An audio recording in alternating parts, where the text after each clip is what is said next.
उदासीनता हम लोगों की हमको कहां पहुंचा दिए है। एक तरफ विद्वता की वो पराकाष्ठा देख लीजिए, शौर्य, तेज, तप, त्याग, बलिदान, विज्ञान, अध्यात्म, इसकी पराकाष्ठा। और दूसरी ओर इसका ठीक विपरीत देखिए। अंग्रेजों की अभी चर्चा हुई कि अंग्रेजों ने भारत पे शासन किया।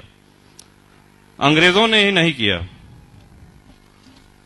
मुगल, तुर्क, अफगान, मंगोल, उज्बेक, हबशी और यूरोपीय शक्तियों में अंग्रेज, फ्रांसीसी, डच, पुर्तगाली, ये छोटे छोटे देश, कोई प्रतिरोध ही नहीं है। एक चर्चा फैल गई, कहें साहब एक सोने की चिड़िया है, बड़ा धन संपन्न देश है, अपार संपदा है वहां, चलिए वहां पे लूटा खाया जाए, चलिए उसे लूटा जाए। एक ही बात है, छोटी छोटी कोई सुनियोजित सेनाएं नहीं थी इनकी, लुटेरों के झुंड के रूप में बर्बर सेनाएं बना करके शताब्दियों से ये आते गए। और सबसे दुख की बात यह है कि भारत की जनता की तरफ से कभी कोई प्रतिरोध नहीं हुआ। स्वर्गीय अटल जी का एक भाषण हम सुन रहे थे अभी कुछ दिन पहले नेट पर। प्लासी के युद्ध का उन्होंने उदाहरण दिया था कि जितने लोग उस लड़ाई में लड़ रहे थे, सिराजुद्दौला और अंग्रेजों के बीच में युद्ध हो रहा था, उससे ज्यादा जनता मैदान के बाहर बैठ करके वो तमाशा देख रही थी, वो परिणाम सुनने के लिए कि हाँ देखते हैं कौन जीता, ये जीत रहे हैं कि वो जीत रहे हैं, और देश के भाग्य का निर्णय होने वाला है, लेकिन पूरे देश की जनता उसमें शामिल नहीं है। हल्दी घाटी की लड़ाई के विषय में हमने बहुत सुना है, बहुत पढ़ा है, महाराणा प्रताप की वीरता, उनका पराक्रम, लेकिन हल्दी घाटी की जब लड़ाई हो रही थी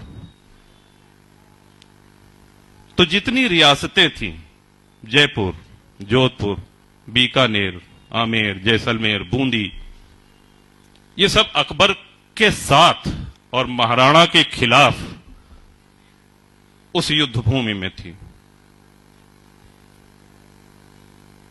और उस समय कोल भीलों की सेना को एकत्र करके और भामाशाह जैसे दानवीर, उस समय के उद्योगपति, पूंजीपति, उनकी दी हुई संपदा के माध्यम से उनको एकत्र करके एक छोटी सी सेना बना करके महाराणा लड़ रहे थे। और हल्दी घाटी में भी वही हाल था, इधर महाराणा युद्ध कर रहे हैं और बगल में हल चल रहा है, खेती हो रही है। किसी को कोई मतलब नहीं था कौन जीते, कौन ने होए हमें कहानी। तो हमारी ये उदासीनता, हमारी ये निष्क्रियता या कापुरुषता, इसने हमारा पतन किया है, इसने हमको आज पहुंचा दिया है जहां हम आज खड़े हैं। अंग्रेजों के आने के पूर्व भारत एक भूभाग अवश्य था, लेकिन भारतीयता की भावना किसी में नहीं थी। 565 अलग अलग रियासतें, उन रियासतों की अलग अलग सेनाएं, उनके अलग संविधान, उनकी अलग मुद्राएं, उनके अपने अलग एजेंडे।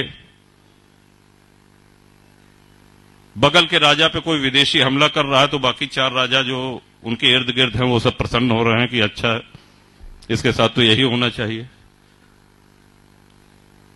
खंड खंड करके इस तरह से हमारा देश गुलाम होता आया है। अब दुनिया के नक्शे पे देखेंगे, पुर्तगाल कितना छोटा सा देश है, नीदरलैंड कितना छोटा सा देश है, यूरोप के दूसरे कोने के देश, वहां से चले आए 4 जहाज में, 5 पानी के जहाज में छोटे छोटे, और भारत के एक बड़े भूभाग पर कब्जा कर लिया। किसी ने कोई विरोध नहीं किया, जब तक लूटना था लूटे, और जिस तरह से लूटना था उस तरह से लूटा, कोई प्रतिरोध नहीं हुआ। ये ऐसे अध्याय हैं, ये ऐसे प्रसंग हैं जो हमारा सबका सिर शर्म से झुक जाता है, क्योंकि हमको तात्कालिक लाभ चाहिए, इससे हमको क्या फायदा होगा। बहुत अच्छा विषय राहुल जी ने कहा कि सिस्टर की वेडिंग में। ये सही बात है कि आज भारत में अगर गिनती की जाए तो अच्छी अंग्रेजी बोलने वाले ज्यादा लोग होंगे, लेकिन क्लिष्ट, परिमार्जित और परिष्कृत हिंदी बोलने वालों की संख्या बहुत कम हो गई है। हमने अपनी मातृभाषा को सम्मान देना छोड़ दिया है।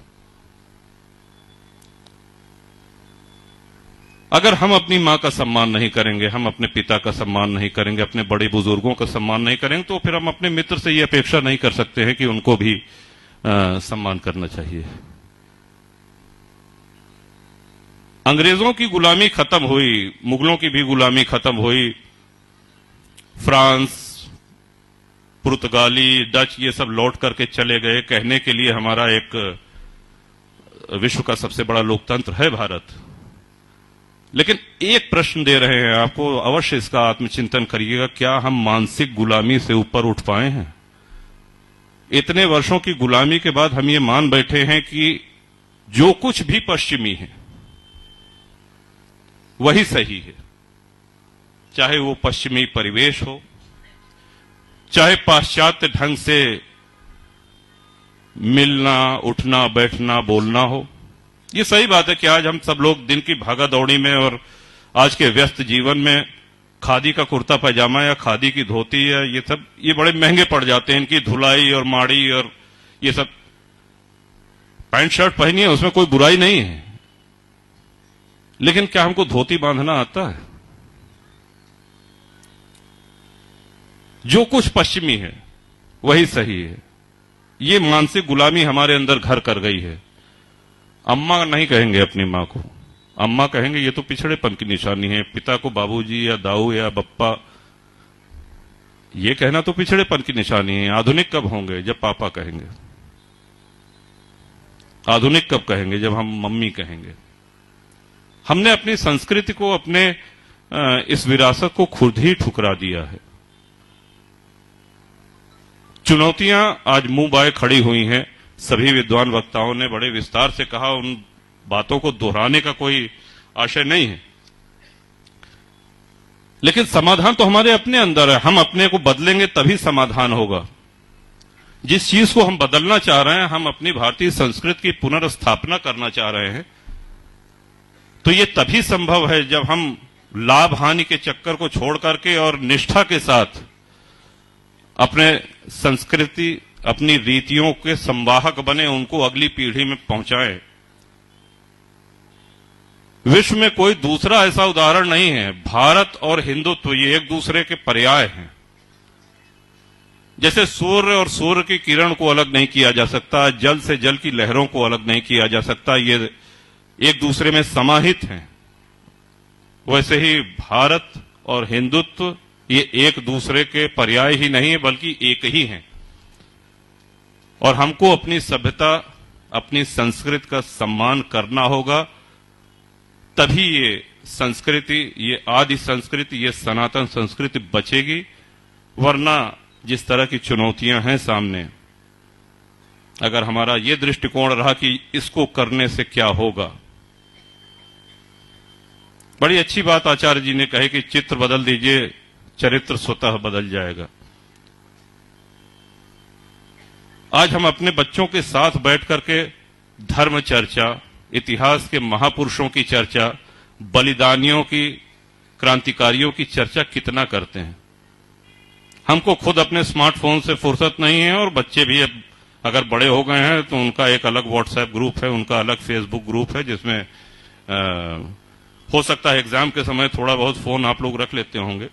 नहीं तो वो सुबह उठते पहला काम जो है वो चाय उसी पे आती है, गुलाब का फूल और गुड मॉर्निंग और चाय, और फिर जब तक सो नहीं जाते हैं तब तक। तो ये हमारे बौद्धिक विकास को रोक रहा है। फोन एक संवाद का कारण है, लेकिन उसका संवाद में ही प्रयोग हो। जो सामने बैठा है, जो आपसे मुखातिब है, जो प्रत्यक्ष बैठा है, आप उससे संवाद नहीं कर रहे हैं। कई जगह आप जाइए, होटल में, रेस्टोरेंट में बैठ के देखिए, एक मेज पे 4 लोग बैठे हैं, चारों अपने फोन पे। जो प्रत्यक्ष है उससे कोई संवाद नहीं। तो एक अजीब सी विचित्र स्थिति में आज हम लोग चल रहे हैं। हम सभी लोग जानते हैं कि देवासुर संग्राम हुआ, देवताओं का असुरों का संग्राम हुआ, जहां पे अमृत के घड़े को लेकर के छीना झपटी में 4 स्थान पर अमृत की बूंदें गिरी, नासिक, उज्जैन, हरिद्वार और तीर्थराज प्रयाग। और यहां पर कुंभ का आयोजन होता है। कुंभ का शाब्दिक अर्थ होता है घड़ा, लेकिन कुंभ से अमृत निकलता है, इसका एक सामाजिक अर्थ भी है। अनादिकाल से पूरे देश के धर्माचार्य, शंकराचार्य, अखाड़े, संत, महंत, महात्मा और राजा महाराजा, ये सब लोग आकर के यहां कल्पवास करते हैं, प्रवास करते हैं। उस समय की जो उनकी समस्याएं हैं उस पर धर्म संसद में चर्चा होती है। अपने अपने राज्यों के कुशल क्षेम के लिए संतों की देशना, उनका अनुशासन,